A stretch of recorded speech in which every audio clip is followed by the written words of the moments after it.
Bonjour à tous et à toutes. On est ensemble pour 45 minutes pour cette table ronde consacrée au thème suivant, IA à l'échelle, quand la technologie devient moteur de valeur.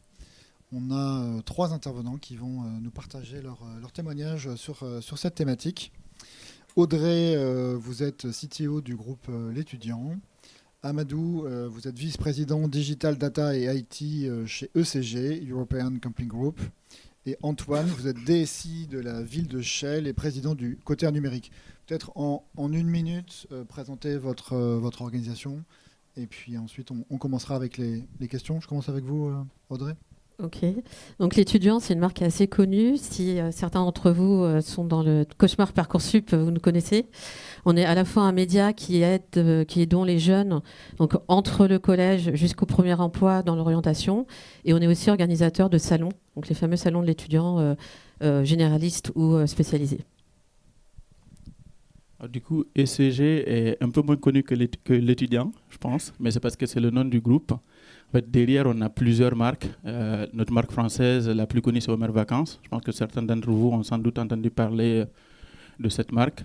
On est le leader européen de l'hôtellerie de plein air. En résumé, on propose des séjours en camping dans plus de 450 destinations un peu partout en Europe. Donc ceux qui connaissent sont avant-gardistes, ceux qui ne connaissent pas, je vous invite fortement à découvrir parce que ça n'a vraiment rien à voir avec ce qu'on s'imagine en entendant parler de camping.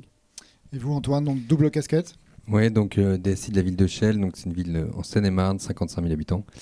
Et également président du Côté Numérique, qui est une association loi 1901 de collectivités représentées par leur DSI et donc à peu près 320 adhérents de collectivités. Alors on va rentrer dans le vif du sujet. Je précise qu'on a 30 minutes à peu près de débat avec nos invités et ensuite vous pourrez leur poser vos questions. Ils seront ravis d'y répondre. Audrey, quel projet IA avez-vous déployé et quels problèmes métiers, quels irritants métiers ont-ils solutionnés? Alors nous, l'IA était directement au cœur de notre activité puisque les jeunes utilisent l'IA générative tous les jours et dans leur parcours d'orientation ont des attentes complètement différentes d'il y a quelques années. Il y a quelques années, l'étudiant avait une question, il la posait, on y répondait, voilà, le média informe. Maintenant, il a besoin d'être accompagné, il veut explorer, il veut un projet d'orientation sur la durée et donc il a fallu qu'on se remette complètement en question. On a créé Ori, donc il y a un compagnon d'orientation qu'on a plugué sur notre site et qui finalement prend toute notre expertise. Donc on a 50 ans d'existence, l'étudiant, 50 ans d'expertise sur l'orientation et le couple avec un LLM pour répondre à cette attente de nouveaux usages des jeunes. Ok, donc c'est le projet principal sur lequel vous avez travaillé. Amadou, de votre côté? Nous, on a travaillé sur vraiment pas mal de sujets depuis à peu près 3 ans. En fait, on fait une distinction qui est assez claire entre les sujets qui sont plutôt dans le domaine de l'offensif, c'est-à-dire que tout ce qu'on est capable de faire pour améliorer le business, automatiser des choses. Donc, on a fait des chatbots, on a fait un voice bot qui est un peu le projet le plus réussi jusque-là. On a mis en place pas mal de copilotes pour nos collaborateurs internes et on fait aussi pas mal de projets autour de la génération de contenu marketing et tout. Et le second aspect, c'est l'aspect défensif. Là, il y a 2 briques globalement. La première brique, c'est la brique cyber. Je pense que vous n'êtes pas sans savoir que l'IA actuellement représente quand même pas mal de défis autour de la cyber. Pas de nouveaux vecteurs d'attaque, mais une sophistication des vecteurs déjà existants. Je ne sais pas quelle est la dernière fois que vous avez reçu des emails de phishing avec des fautes d'orthographe, ce qui était monnaie courante il y a 3 ans. Moi, je ne me souviens pas. Maintenant, c'est beaucoup plus sophistiqué avec les deepfakes et tout. Et le second et dernier aspect de la partie défensive, c'est tout ce qu'on appelle le GO, donc Generative Engine Optimization. Donc, peut-être le SEO parle à pas mal de personnes ici. Donc, c'est comme le SEO. On essaie d'être bien référencé sur les différents LLM. On veut que quand les personnes vont aller sur ChatGPT et qu'ils demandent je veux aller dans un camping, quel est le meilleur camping en Dordogne, on veut plutôt que ce soit des campings ECG que ceux de nos concurrents. Ok. Ouais. Sur la partie offensive, votre projet principal, c'est le voice bot. Vous pouvez nous en dire un petit mot? Alors, c'est le plus réussi. Ce n'est pas le principal, mais c'est le plus réussi. En fait, on a mis en place une solution d'ailleurs française de voice bot pour automatiser une partie de nos appels call center. En fait, ce qui se passait, c'est que faut garder en tête que nous, on a quand même un vrai ADN de service client. Et on se retrouvait dans une position où, malgré tous nos efforts de staffing, à peu près 15% de nos appels, en moyenne, sur une année, 15% de nos appels étaient ratés. Certains jours, c'était plus, d'autres jours, c'était moins. Mais on ratait quand même une bonne partie. On était sous-staffé par rapport au volume d'appels à gérer. Donc, on a mis en place un chatbot qui actuellement performe assez bien, qui automatise autour de 30% de nos appels et qui répond à des questions assez standards des clients sur quand est-ce qu'ouvre le parc aquatique dans tel camping, ou même parfois pour les clients qui ont déjà une réservation, combien est-ce qu'il me reste à payer. On a un mécanisme de reconnaissance du client à partir de son numéro de téléphone ou d'autres choses, et qui fonctionne de manière assez naturelle d'ailleurs, hein. On en est assez content. Donc il y avait 15% des appels qui ne trouvaient pas réponse, c'est ça ? Et qui du coup maintenant, vu qu'on traite 30%, on arrive à traiter une bonne partie, majoritairement, systématiquement tous nos appels. Ok, très bien. Antoine, même question, projet IA marquant. Oui, donc on a commencé par déployer il y a à peu près 2 ans un chatbot. Voilà, ce qu'on n'aurait pas fait avant, puisque sans IA, c'était plutôt des questions-réponses avec une matrice et donc besoin de la mettre à jour, etc. Donc on l'a mis en place il y a 2 ans. Également un chat GPT, enfin entre guillemets un chat GPT interne, donc pour accompagner nos agents à l'IA avec des formations qui ont été mises en place. C'est une solution qui est déployée dans les collectivités qui s'appelle Delibia, sur lequel en fait on a toute la base de données des délibérations et des décisions des conseils municipaux, conseils communautaires des villes qui a été récupérée et donc qui nous apporte des assistants de rédactionnels importants. Donc c'est une aide pour les agents, une aide à la rédaction. Exactement. Ok. Il y a également depuis quelques années une expérimentation, et ça reste une expérimentation puisque la loi ne nous permet pas de dire autre chose sur l'IA au niveau de la vidéoprotection, qui permet à partir d'images en fait, et de personnes qui sont trop proches l'une de l'autre de mettre en avant en fait, sur une des 250 caméras de la ville peut-être 2 personnes qui sont en train de se battre. Donc voilà. Et puis on teste d'autres solutions sur de la photothèque, sur notre digital workspace. Voilà. Alors je le disais tout à l'heure, vous avez la double casquette, donc président du Côté numérique. Comment vous percevez la maturité aujourd'hui des collectivités en matière de projets d'IA ? Alors là-dessus, il y a un niveau de diffusion déjà massif mais très inégal dans les collectivités. Je vais reprendre quelques chiffres qui sont de la source Observatoire Data Publica. Qui sont de l'année dernière, donc ça a dû encore changer et c'est plus vraiment la réalité, mais il y a environ 77% des collectivités françaises qui utilisent de l'IA, et parmi ces 77%, il y en a 84% qui ont mis en place des solutions génératives. Voilà, donc le constat, c'est que dans les grandes collectivités qui ont plus de moyens, plus de data, des équipes, il y a un peu plus de projets. Dans les petites, on est plus à l'écoute de ce qui se fait dans ces grandes collectivités. D'où l'intérêt aussi du Côté numérique, puisqu'on a des retours d'expérience des collectivités qui permettent de partager ce qui a été mis en place. Il existe aussi des freins par rapport à l'IA dans les collectivités, parce que on a des stratégies numériques responsables qui sont mises en place, et donc il y a des politiques sur lesquelles l'IA frugale n'est pas obligatoirement la bienvenue, même si ça change un petit peu, parce qu'on voit bien qu'elle est nécessaire. Et après, sur les cas d'usage principaux, c'est le chatbot quand même, c'est tout ce qui est rédactionnel, rédaction d'actes qui sont les plus utilisés. On va avoir...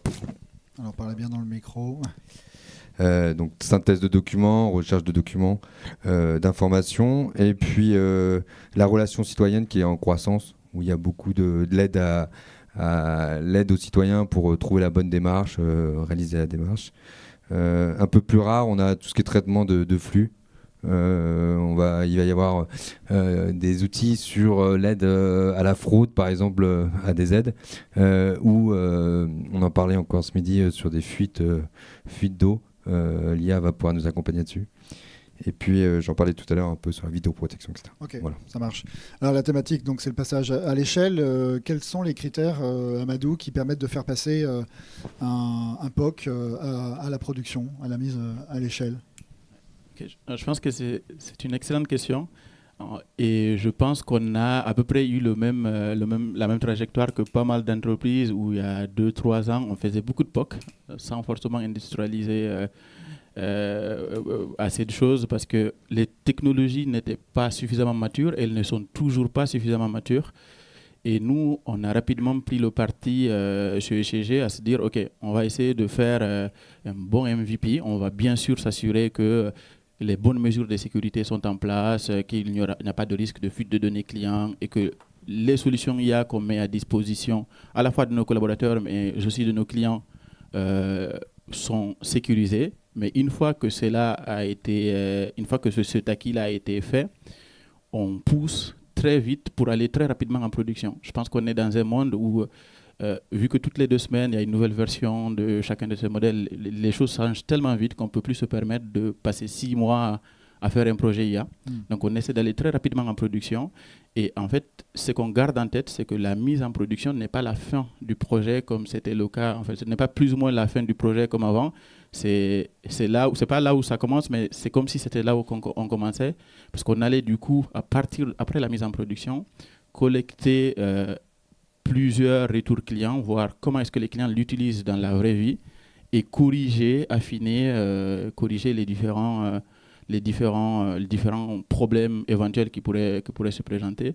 Et en fait, ce qu'on observe, c'est que entre notre anticipation du comportement d'une solution IA, du comportement client et de sa performance et la réalité, on observe quand même pas mal de différences. Typiquement, on est moins content de notre chatbot que de notre voicebot, que le chat est quand même censé être plus simple parce que c'est du textuel, que la partie voix est un peu plus compliquée. Donc je pense que la solution, c'est vraiment d'aller le plus vite possible, pas de prendre de gros risques cyber et tout, mais d'aller le plus vite possible et de passer en production et quitte à devoir retirer des solutions si besoin. On ne l'a pas fait jusque-là, mais ça pourrait être...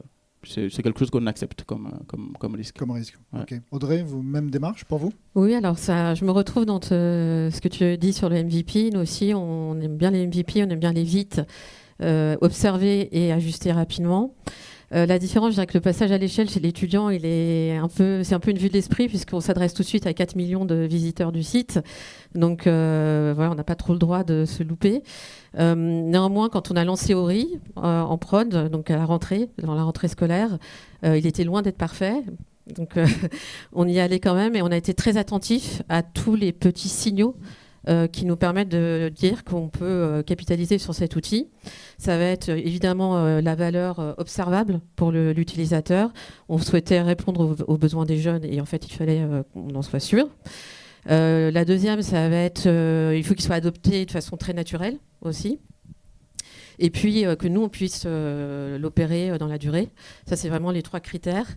Et ce qu'on a regardé, par exemple, avec Ori, c'est la richesse des questions posées, des interactions entre Ori et les jeunes et les parents, parce que je parle beaucoup des jeunes, mais on a aussi beaucoup les parents sur notre site.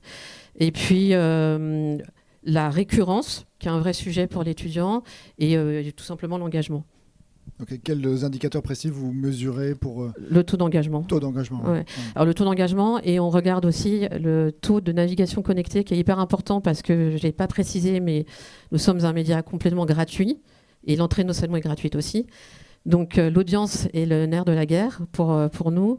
Et donc on regarde aussi le taux de navigation connectée qui a été multiplié par 5 avec Ori comparé aux autres produits digitaux que nous avons. Okay. Quel processus de correction au fur et à mesure vous mettez en place? Alors ça, c'est l'autre effet bénéfique d'Ori, c'est-à-dire qu'on a à disposition toutes les questions posées et donc on peut ajuster on voit ce qui angoisse les jeunes, ce sur quoi ils cherchent de l'information et donc on peut améliorer Ori, lui donner encore plus de matière, vérifiée par nos journalistes, pour répondre à ces interrogations. Et donc finalement, ce n'est pas seulement une nouvelle expérience, c'est aussi une meilleure connaissance de notre audience. Très bien, merci beaucoup Antoine. Ouais, je vais rejoindre un peu mes collègues là, sur le fait qu'une fois que c'est mis en prod, on est très attentif en tout cas au feedback sur le chatbot, nous ça a été le cas. Il a été testé, donc on l'a mis en place très rapidement finalement, et il a été testé en interne pendant plus d'1 mois par les directeurs métiers. On leur a demandé de regarder par rapport aux questions qui correspondent à leur mission si ça répondait plutôt bien, donc c'était bon, donc on est parti rapidement en prod. Ce qu'on constate aussi, c'est que l'adoption des outils, Là, c'est plus pour l'outil interne sur tout ce qui est... c'est que finalement, ça reste un outil supplémentaire qui est à côté et qui fait qu'il faut qu'ils prennent aussi l'habitude de l'utiliser. Et voilà, et on a comme projet plutôt de trouver des solutions qui seraient intégrées un peu dans leurs outils métiers, ou en tout cas dans la digital workspace de la ville, pour que ce soit plus facile, ou en tout cas plus intuitif d'aller chercher des solutions d'IA. Alors ici dans cette salle, je n'apprendrai à personne pas d'IA sans data. Donc du coup, quelle fondation data avez-vous dû faire évoluer pour ce passage à l'échelle, Audrey? Oui, alors nous, d'un point de vue techno, on a renforcé notre plateforme BigQuery. On a également optimisé notre data lake. Et le mot est faible.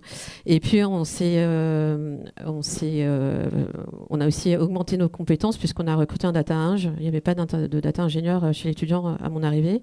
Donc ça, c'est pour l'aspect purement techno. Mais je dirais que le principal sujet, la principale fondation data de l'étudiant, c'est son patrimoine éditorial. C'est toute cette richesse de 50 ans de journalisme autour de l'orientation. Et donc, on avait cette chance d'avoir tout ce patrimoine. Et finalement, Ori a été la rencontre entre ce patrimoine et la puissance de LLM. Ok. Amadou. Ouais, moi, je me retrouve pas mal dans ce qu'elle dit. Après, nous, on a été, si je puis dire, un peu chanceux. Parce que moi, j'ai été recruté à la base il y a bientôt 7 ans maintenant pour construire le socle data commun du groupe. Et je me suis très vite rendu compte que c'était mission impossible. Mais pas le film qui dure 2 heures, c'est vraiment mission impossible qui dure 30 secondes, parce que c'est vraiment impossible. Parce qu'en fait, l'entreprise a pas mal grossi avec des acquisitions externes et tout. Et le SI, on s'est retrouvé avec un SI qui est très hétérogène. Donc il fallait d'abord faire... il était compliqué de dire on va construire un socle data commun sur des outils où les équipes ne se parlaient pas, qui étaient totalement différents et que les données allaient être comparables. Donc en fait, on a fait d'abord un gros travail de convergence du SI qui n'est pas encore totalement finalisé, mais on a un bon Pareto dessus. Et je pense qu'il finira jamais parce qu'on fait régulièrement des acquisitions quand même.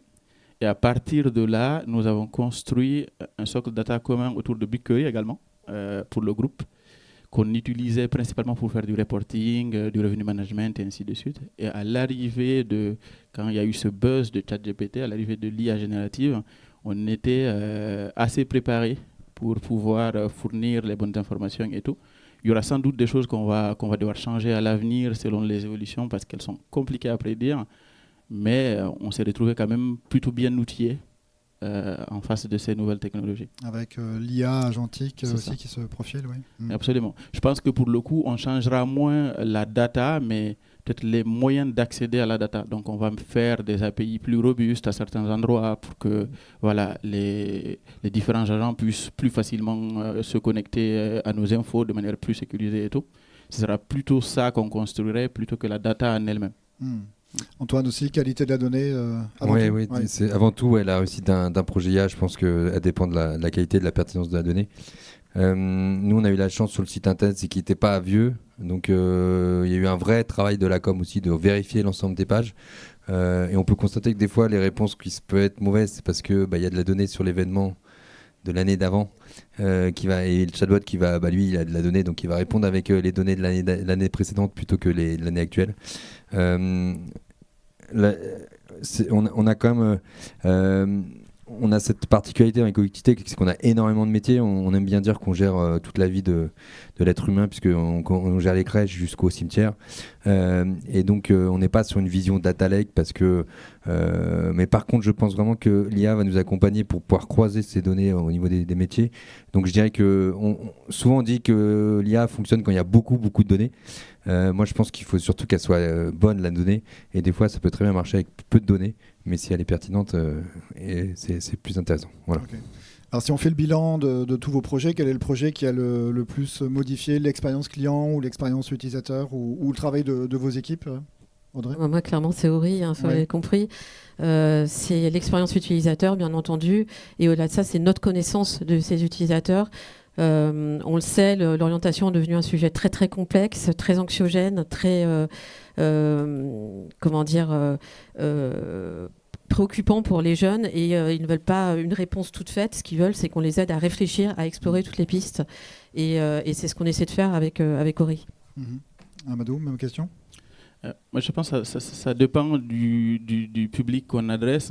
Pour les collaborateurs en interne, ça va être absolument Gemini for Workspace, qui est l'équivalent de Microsoft Copilot, qui est intégré à toutes les solutions Google, où on voit beaucoup d'usages de l'aide rédactionnelle, de consultation de documents, ou même il y a pas mal de gens qui s'amusent à créer des podcasts audio, vidéo ou des présentations avec Notebook LM. Il y en a qui connaissent sans doute, qui est un super outil à tester.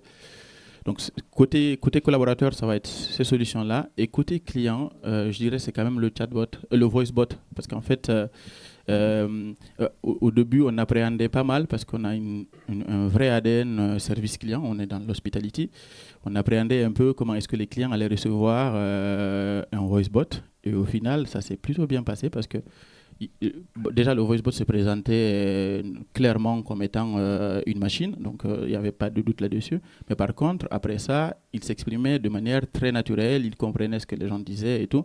Il y a eu par exemple des exemples pour la petite anecdote que nous on écoute où une cliente belge l'a appelé, elle disait 77 et il arrivait à comprendre et tout ce type de mécanisme. Donc c'est celui-là qui a le plus changé l'expérience client. Et même question pour vous, Antoine.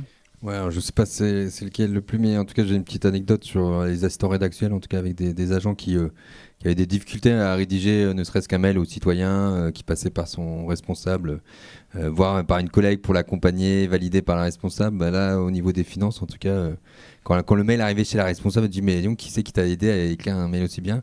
Et elle a dit bah j'ai utilisé Delibia. Et il y avait cette satisfaction de l'agent en fait de dire je suis autonome grâce à ces outils, là où on pourrait dire finalement et donc je peux écrire un mail à un citoyen puisque le fond est bon. Donc je pense vraiment que ce parti rédactionnel pour des agents qui avaient des difficultés, c'est vraiment un plus. Même au niveau de la DSI, quand il faut écrire au directeur d'école, etc., bah, le technicien, il va être plus rassuré de se faire accompagner par un outil comme ça. Il n'y aura pas de faute d'orthographe, etc., par rapport à son métier où il n'utilise pas, finalement, il ne clique pas obligatoirement souvent. Donc voilà, je dirais que c'est ce cas d'usage, en tout cas, que je retiens le plus aujourd'hui. Avec le recul, quel choix technique ou organisationnel feriez-vous différemment ?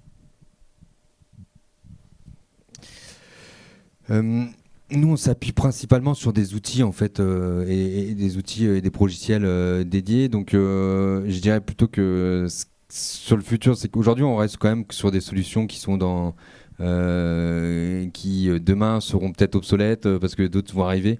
Donc, c'est toujours rester sur cette veille. Après, on voit même sur les LM que j'entendais hier et c'était très intéressant, c'est que finalement, peut-être que la solution qu'on va prendre, elle sera plus bonne dans 3 mois, elle sera plus bonne dans 1 mois, elle sera peut-être même plus bonne avant demain. Donc voilà, c'est de rester toujours en mode veille et puis parce qu'on est vraiment au tout début, quoi. Audrey, même question.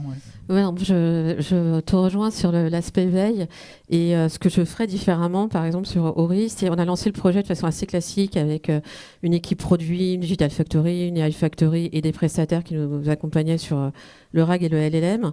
Et finalement, on l'a apporté sur notre espace d'expérimentation collective qui s'appelle Agori. Donc on a un lab d'innovation interne très tardivement. Et le jour où on l'a mis dans cet espace, en fait, il a vraiment décollé en termes de fonctionnalité. Et donc, je me dis, maintenant, tout projet IA, il faut le mettre rapidement dans ces espaces d'intelligence collective. Ça va très vite, la techno. Déjà, il n'y a aucune direction qui peut prétendre tout suivre aujourd'hui. Et les meilleures idées viennent forcément du terrain. Donc, c'est ça que je changerais. Amadou ? Je rejoins totalement en fait les aspects qui ont été mentionnés par mes deux copanélistes. Mais si je peux ajouter quelque chose, moi c'est plus un sujet organisationnel. Nous, il y a 3 ans, je dirais, je ne sais plus si c'est 2 ou 3 ans, mais au post-buzz de ChatGPT, on a fait un truc plutôt classique que font les entreprises en général quand il y a une nouvelle technologie.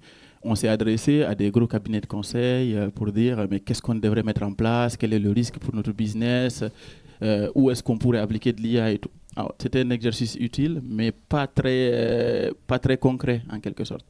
Et ensuite, on a mis en place quelque chose qu'on a appelé une task force IA, c'est un peu des ambassadeurs de l'IA en interne, où il y a une représentation de tous les métiers. Et en fait, on leur a posé quelques questions assez simples, notamment qu'est-ce qu'on est capable de faire actuellement au sein de... Qu'est-ce que vous faites actuellement au quotidien que vous n'aimez pas faire ou vous trouvez que ce n'est pas là où il y a de la valeur, qu'on pourrait automatiser par de l'IA pour vous libérer du temps. Entre autres, ça fait partie de ces questions-là.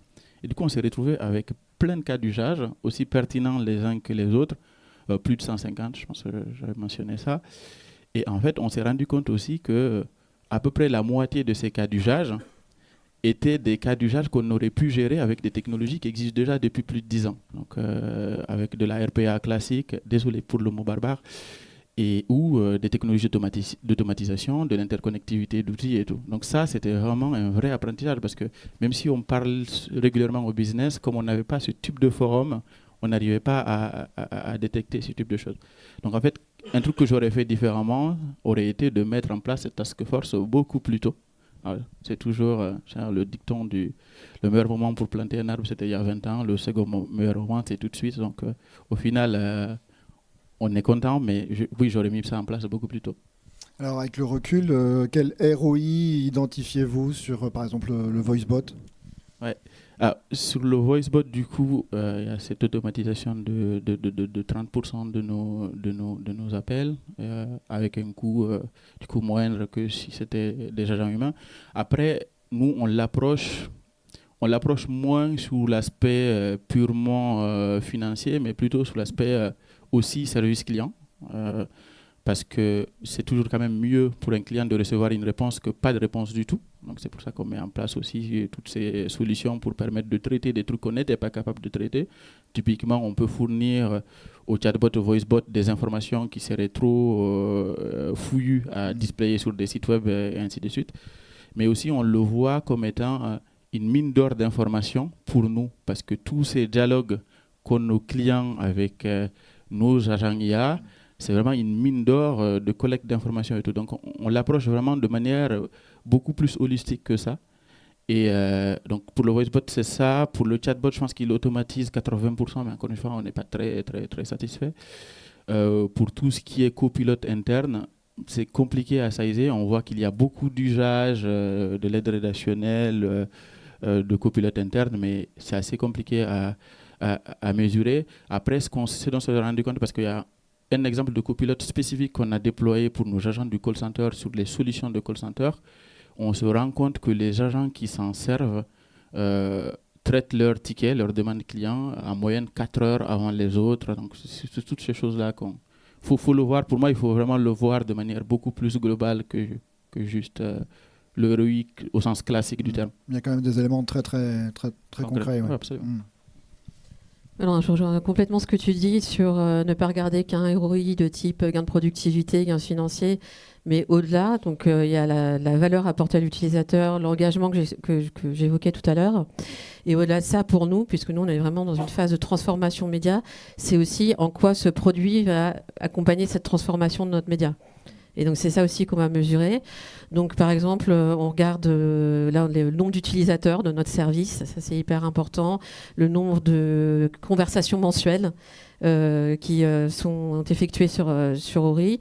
Et c'est ça qui va nous permettre de valoriser notre audience et donc notre activité digitale. Ça vous permet également d'identifier des signaux faibles ? Complètement. Oui. Donc ça n'a pas de prix non plus. Ouais. Et je dirais qu'il y a un autre ROI auquel, qui a un effet indirect, mais qui est hyper important, c'est l'acculturation. Nous, Ori, ça a vraiment été le déclencheur dans la boîte de se dire l'IA faisait très peur. On a un média, donc forcément on a peur de l'IA, que ce soit les équipes journalistiques, voilà. Et ça a été de se dire, en fait, l'IA, il ne faut pas en avoir peur. C'est un risque, mais c'est aussi une super opportunité, et ça marche. Et ça a été vraiment un projet fédérateur pour la boîte. Même question pour vous. Ouais, juste sur la question précédente, si je pouvais changer quelque chose, parce qu'on a fait une charte IA, c'est que on a avec la direction générale, on avait proposé 2 solutions et celle qui a été retenue, c'était tout bloquer, sauf les outils qu'on leur met à disposition. On est dans l'expérimentation, donc ça va évoluer, je pense que. Et on voit qu'aujourd'hui, il y a des outils qui permettent de faire des choses un peu mieux et de sensibiliser par rapport à ça. Donc ça serait quand même de revenir, hein, puisque dans nos usages et dans mon usage personnel, j'utilise des outils que je ne mets pas à disposition de la collectivité. Et sur le ROI, je les rejoins aussi. C'est vrai que c'est plutôt des services supplémentaires qu'on a rajoutés. Difficile de faire un ROI, surtout quand dans les collectivités, les ROI quand on déploie un outil et qu'on va dire on va enlever 3 agents, faut pas, c'est des choses qu'on fait pas.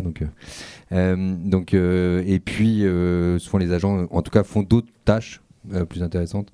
Je rejoins sur le fait que ça accompagne, en tout cas, ça assiste nos agents plutôt qu'autre chose. Voilà. On va passer aux questions du public. Donc, vous avez la possibilité de poser des questions à nos trois invités. Donc, n'hésitez pas. Monsieur.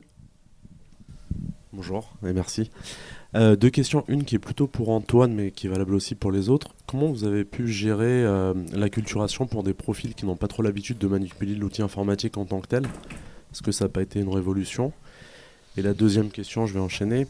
Est-ce que les coûts d'exploitation, notamment liés au token et au cloud, sont conformes à ce que vous avez budgété, maintenant que vous avez un peu de recul sur ces sujets-là?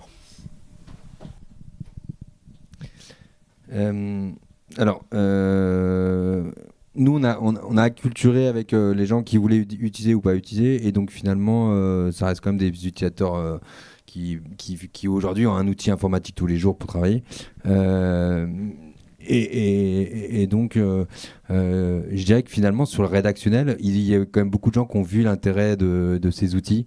On a même eu des personnes qui sont venues à la formation en disant je comprends pas pourquoi je viens à cette formation, qui à la fin se sont dit c'est génial, on peut faire des trucs géniaux avec ces outils, avec des biais dans les recherches, etc. Donc voilà.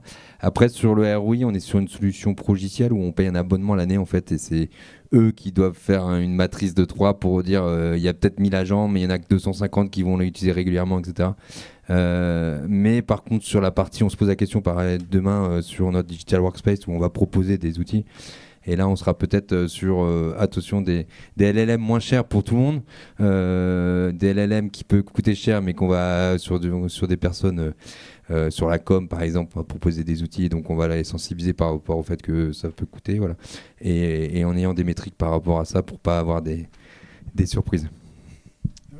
Oui, allez-y, Amadou. Ouais, je vais ajouter 2 choses. Donc nous, sur toute la partie formation, on avait déjà des sessions d'apprentissage IT et tout. Donc on a continué à utiliser ces sessions-là parce qu'on voulait pas seulement montrer aux gens comment se servir de l'IA, on voulait leur montrer comment se servir de l'IA dans un contexte ECG. Et donc ça a plutôt bien fonctionné, ça fonctionne très bien. On va l'améliorer, mais ça fonctionne quand même assez bien.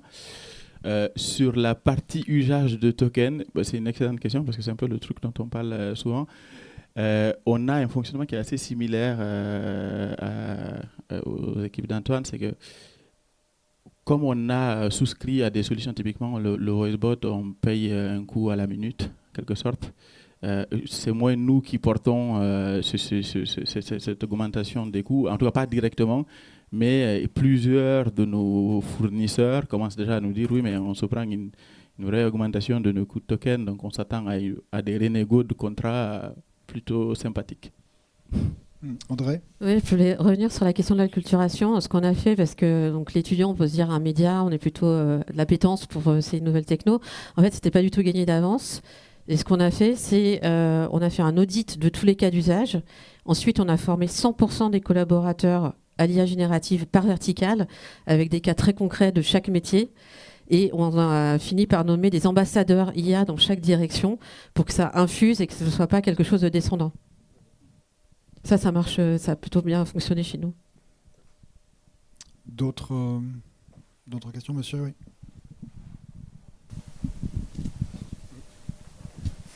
Bonjour. Alors, Antoine a du succès. Je vais aussi une question pour vous. C'est par rapport à votre regret d'avoir bloqué c'est de développer un petit peu ça, parce que moi c'est une grosse discussion que j'ai justement avec mon RSSI pour bloquer. Et une deuxième question pour vous tous également, c'est comment vos équipes se sont transformées, ou comment vous avez fait avec vos équipes justement en emmenant ces nouveaux services. Est-ce que ça a amené une transformation de vos équipes? Alors, En fait, tout simplement parce que le constat, c'est que si on bloque, on trouve d'autres moyens. Donc, finalement, mes techniciens utilisent leur téléphone perso pour faire leur recherche IA pour leurs professionnels, finalement. Donc, ça veut dire qu'ils ont moins d'ergonomie. Ça serait plus simple de le faire sur le PC que sur le téléphone. Et c'est vrai dans d'autres services. Donc, finalement, rapidement, mon directeur de la police, on va dire, il m'a dit, je me mets en 4G sur mon téléphone et je peux faire mes recherches. Donc c'est un peu donc la sensibilisation est sûrement meilleure. D'abord j'ai vu une solution danoise, là j'ai plus le nom, mais qui a l'air de faire des choses très intéressantes par rapport à ça, et même de pouvoir bloquer certains prompts. Donc voilà. Et sur la deuxième question, mais qui n'était pas seulement pour moi, c'était sur la transformation des équipes. Oui. La transformation des équipes, en tout cas, moi je trouve qu'il y a une vraie transformation et on le voit surtout chez les étudiants. Quand vous prenez des stagiaires, vous leur demandez de mettre en place en tout cas de regarder pour corriger un truc qui est sur un Active Directory sur lequel le stagiaire il est en école d'ingénieur, il n'a jamais utilisé un Active Directory. Avec le chat GPT et avec vos techniciens, ils arrivent à trouver comment le mettre en place et que ça va très rapidement. Et donc c'est vrai que ça change quand même beaucoup de choses. André, Amadou. Okay. Non, mais du coup, je commençais plutôt par la deuxième. Donc, la transformation des équipes. Nous, en tout cas, ce qu'on observe, c'est que l'IA est utilisée de partout, au sein de l'entreprise et tout. Si je prends par exemple au sein de la DSI, les équipes de dev qui sont vraiment les plus impactées. Tous les développements, surtout nos développements actuels, il y a un vrai usage de l'IA. Et un usage aussi qu'on en fait qui est plutôt accessoire, mais qui nous permet de pas mal améliorer la qualité de nos livrables, c'est toute la partie test unitaire. Donc typiquement, à chaque fois maintenant que quelqu'un fait une pull request et tout, je sais pas, peut-être un peu technique, mais j'imagine que ça parle à tout le monde, mais globalement, il y a déjà une revue par l'IA qui va dire « Ok, mais tu aurais pu mieux coder cette partie, il faudrait peut-être faire tel changement, et ainsi de suite, pour permettre d'avoir une vraie stabilité de ce qu'on programme. » Donc, il y a un vrai usage. On remarque que tout le monde s'en sert. Et même au-delà de la DSI, on a été assez surpris, typiquement, d'aller à des séminaires de directeurs de camping, donc une population qui n'est pas très tech de base, et de voir 95% des slides qui sont générés par notre LM, avec un formatage plutôt sympa, avec tout le contenu derrière et tout. Donc, ouais, il y a une vraie adoption. Et je pense que si tout de suite on décidait d'enlever de l'IA à nos équipes, on ferait face à une révolution. Après, moi, je suis un peu, peut-être au contraire d'Antoine, j'ai bloqué aussi, et je ne le regrette pas, en tout cas pas encore à voir, parce qu'en fait, nous, on fournit déjà Gemini, qui est une solution plutôt, ce qui n'est pas la meilleure du marché, mais qui est une solution, je sais que ça va être publié, je risque de me faire des ennemis sur Google, mais qui n'est pas la meilleure, mais ça change régulièrement, et mais qui fonctionne très bien. Qui est dans le top 5. Donc qui est dans le top 5 et qui fonctionne très bien. Donc quand les gens viennent nous dire « Oui, mais j'ai besoin d'une autre solution de LLM », on leur dit « Attendez, avant, on avait tous un carrosse avec des chevaux qui tiraient. Là, on se retrouve avec des voitures. Donc le fait de négocier, est-ce que la Clio est meilleure que la Mégane? Peut-être, mais n'empêche qu'on a quand même une voiture. Donc pour le moment, on le gère plutôt... de cet aspect-là. Peut-être que je regretterai un jour. Non, mais peut-être que c'est parce que j'ai pas une solution qui est dans le top 5, c'est peut-être pour ça. Ah, c'est peut-être pour ça, ok. Mais par contre, peut-être juste disclaimer, on a quand même dû faire un compromis pour les développeurs qui était un peu plus, pas me dire charismatique que les autres. En tout cas, Claude, tout le monde, enfin c'est de notoriété publique, en termes de dev, Claude est largement le meilleur modèle du marché.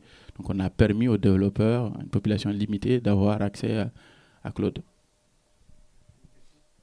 Oui, et juste la réponse d'Audrey. Oui, alors je vais faire un peu le lien entre vous deux. C'est-à-dire que oui, les équipes tech sont intéressées par l'IA pour les revues de code, etc. En même temps, c'est attraction-répulsion. C'est-à-dire que les nouveaux modèles d'IA, les nouveaux outils IA leur font peur. Et donc, je pense qu'effectivement, les nouvelles générations sont beaucoup moins sensibles et vont nous aider à avoir une contagion positive des équipes. Ça va se faire sur plusieurs années, mais moi, je crois beaucoup à cette contagion positive, en fait. Monsieur ? Merci. Bonjour, Fares Cheloug à l'OPNE. Bonjour. Par rapport à... Par rapport à ce que vous avez dit sur la génération de code, est-ce que vous n'avez pas une crainte en fait d'injection de vulnérabilité par l'IA dans le code? Est-ce que, et c'est une double question, excusez-moi, je la finis. Est-ce que vous avez pu vérifier la qualité du code qui est produit par des humains? Est-ce qu'elle est de niveau équivalent ou supérieur? C'est une excellente double question, bien sûr, parce que en fait, c'est un peu mon propos introductif. L'IA, bon, nous, on est très lucide là-dessus, c'est bien beau et tout. Il faut l'utiliser, il faut le déployer, mais il faut le faire proprement, si je puis dire. Donc, il y a quand même, ça vient avec, un peu comme pour tout, hein, avantages et inconvénients. Donc, et l'IA vient aussi avec de gros risques cyber, donc possibilité d'injection de code et tout ça. Après, nous, la façon dont on le gère, c'est que on encourage bien sûr nos développeurs à utiliser de l'IA. Il y a plusieurs écoles, il y a ceux qui sont moins convaincus que d'autres, mais globalement, on peut dire que 80% en sont convaincus et s'en servent. Mais on le rend très clair que les développeurs sont en dernier lieu responsables de la qualité du code. Donc en fait, on ne veut pas du code 100% généré par l'IA. Je suis loin d'être prêt à accepter cela.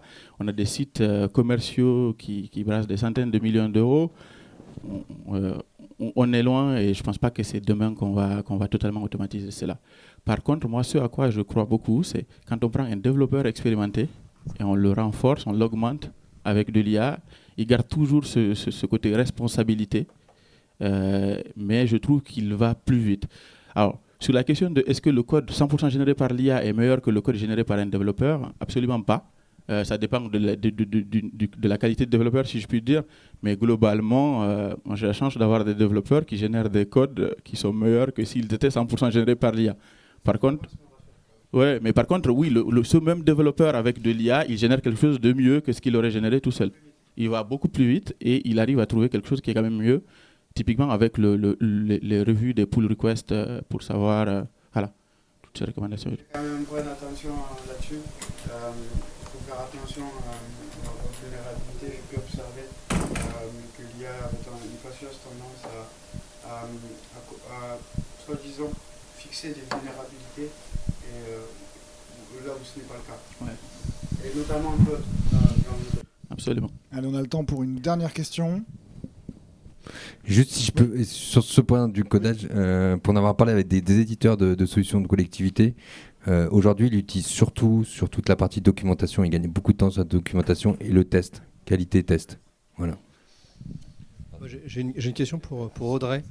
Vous avez eu, on va dire, une démarche. Enfin, moi, qui m'interpelle, c'est de mettre une IA en face d'un public. On a plein d'histoires qui font peur. Sur des IA qui ont été détournées, qui ont vendu des billets d'avion moins chers, qui ont conseillé des voitures qui n'étaient pas celles de la marque prévue, qui avait mis l'IA sur son site. Voilà, je vous donne des exemples. Comment vous avez maîtrisé un peu ce risque de détournement de votre IA, ou demain peut-être que des gamins ils se retrouvent tous à aller faire le mauvais Parcoursup? Oui, oui, alors évidemment c'est une question hyper importante et d'autant plus que nous on a des mineurs numériques dans nos publics, donc il faut vraiment qu'on soit hyper vigilants. Et puis on a notre réputation parce que voilà, depuis 50 ans on est sérieux, donc il fallait pas qu'on fasse n'importe quoi. En fait, notre IA elle se base uniquement sur nos contenus, les contenus vérifiés par nos journalistes. Et ça c'est la grande différence avec poser la même question à une IA généraliste qui va donner déjà des réponses plutôt déterministe, alors que nous, on va chercher à explorer un parcours, à lui montrer des possibilités, à réfléchir avec lui sur la base d'un contenu qui est uniquement notre contenu éditorial.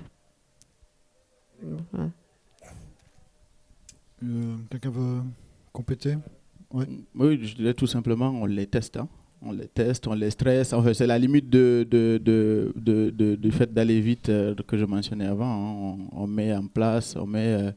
devant chacune des IA qu'on met à disposition face à nos clients, des équipes qui essaient de les faire n'importe quoi. Mais je pensais aussi à l'injection de prompt. Oui. Vraiment concrètement, il y a les tests, j'entends, du code classique, mais après on est sur des thématiques des fois on va dire de cyberattaquants qui ont des techniques d'attaque qu'on découvre avec eux quelque part. Oui. On parle d'injection de prompt, enfin pour le coup c'est technique qui arrive à détourner l'IA de son usage classique. Et là, on a beau avoir bien codé au départ, la machine, on ne sait plus trop ce qu'elle fait, quoi. Ah, je suis d'accord que c'est légèrement exacerbé par l'IA, mais c'est valable aussi pour toutes les CVE qu'on découvre sur des technologies déjà existantes. Donc il y a beaucoup de failles qu'on découvre une fois qu'elles ont été exploitées. Donc les zero day et tout. Mais je comprends le point. Et par rapport à votre question initiale, les jeunes qui se retrouveraient à faire n'importe quoi, le point, ce qui est un vrai sujet. C'est déjà le cas. C'est ça. Non, c'est ça. Non, en fait, ce sur quoi on était aussi intransigeant, c'est s'il ne sait pas répondre, il le dit. Voilà, donc il va dire je n'ai pas la réponse, je t'invite à aller sur le site, peut-être trouver d'autres informations, mais il ne répond pas systématiquement, contrairement aux IA généralistes. Très bien. Merci à vous trois. On peut vous applaudir. Merci Fabrice.